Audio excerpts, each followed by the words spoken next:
मायावती बोली, वोट हमारा राज तुम्हारा, अब नहीं चलेगा। बसपा धरना सेटों के इशारों पर काम नहीं करती। 2024 के लिए कार्यकर्ताओं को दिए टिप्स।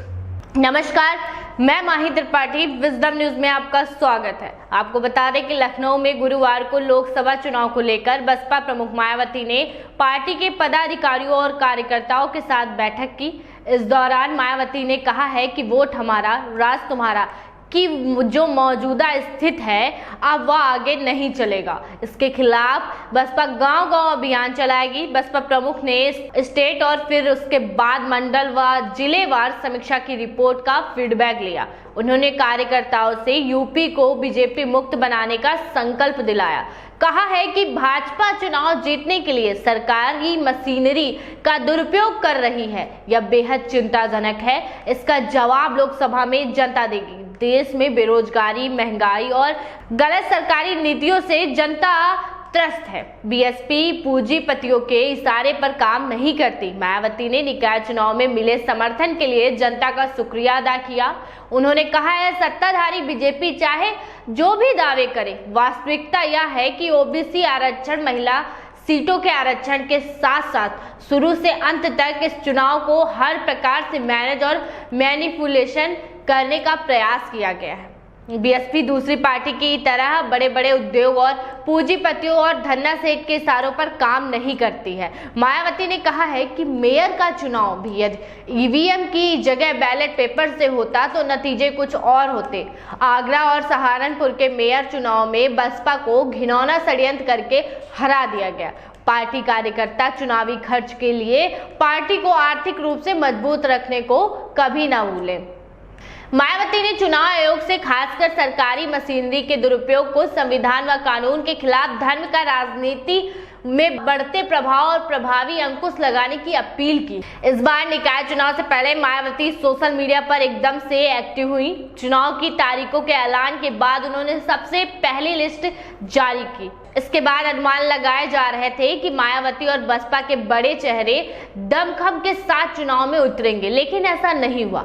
एक तरफ जहां सत्ताधारी दल की कमान खुद मुख्यमंत्री योगी आदित्यनाथ ने संभाली, वहीं अखिलेश यादव ने भी सपा के चुनाव प्रचार की कमान संभाल रहे थे। ताबड़तोड़ जनसभाएं चल रही थी, लेकिन बसपा की ओर से ना तो मायावती प्रचार में उतरी और ना ही सतीश चंद्र मिश्रा जैसे वरिष्ठ नेता चुनावी मैदान में नजर आए। जी हां, बसपा के टिकट पर चुनाव लड़ रहे उम्मीदवार स्थानीय और मंडल स्तर के नेताओं की ओर से किए गए प्रचार के बूते ही अपनी किस्मत आजमा रहे थे। इससे पहले 2017 के निकाय चुनाव में बसपा ने अपने प्रत्याशी नहीं उतारे थे, लेकिन प्रत्याशियों को अपना समर्थन दिया था। उस चुनाव में बसपा ज्यादा सक्रिय थी। बसपा के महासचिव सतीश चंद्र मिश्रा जैसे बड़े नेता चुनाव की कमान संभाली थी। पार्टी के अन्य कई वरिष्ठ नेताओं भी चुनाव प्रचार में उतरे थे। पार्टी का इसका फायदा भी मिला था। अलीगढ़ और मेरठ में बसपा ने मेयर का चुनाव भी जीता था। नगर पालिका में भी 29 सीटों पर जीत दर्ज की थी। वहीं नगर पंचायत की 45 सीटों पर कब्जा किया था। बता दें, 2017 के निकाय चुनाव में बसपा ने 76 सीट पर जीत दर्ज की थी, जबकि निकाय चुनाव में पार्टी के 52 उम्मीदवार जीते थे। बीएसपी चुप नहीं बैठेगी।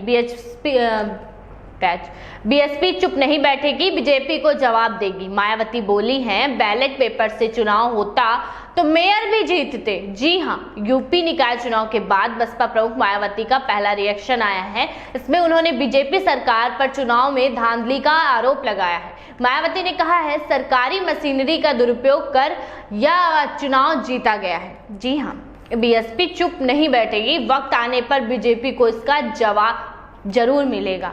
मायावती ने ट्वीट किया, यूपी निकाय चुनाव में भाजपा ने साम दाम दंड भेद का इस्तेमाल किया।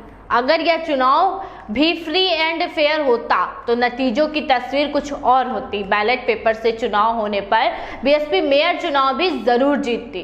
तो वहीं अखिलेश यादव बोले हैं, ये लूट का चुनाव था। भाजपा ने लोकतंत्र की हत्या कर दी। अधिकारी भी पार्टी के सदस्य।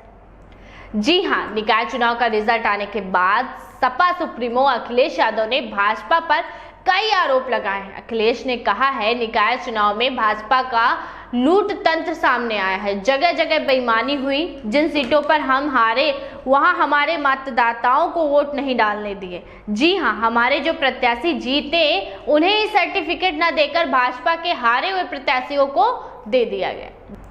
रविवार को एटा पहुंचे अखिलेश ने कहा है कि कर्नाटक की हार से भाजपा की उल्टी गिनती की शुरुआत हो गई है। एमएलसी के चुनाव में एटा में सपा प्रत्याशी का नामांकन नहीं होने दे रहे थे, सपा के प्रत्याशी के कपड़े फाड़ दिए गए। ये पूरे प्रदेश में हुआ है। तो आज की खबर में इतना ही, मिलते हैं अगली खबर में। तब तक के लिए दें हमें इजाजत और देखना ना भूलें ना इधर ना उधर, सच की डगर। हमारे चैनल को सब्सक्राइब करें, लाइक करें और बेल आइकन दबाना ना भूलें।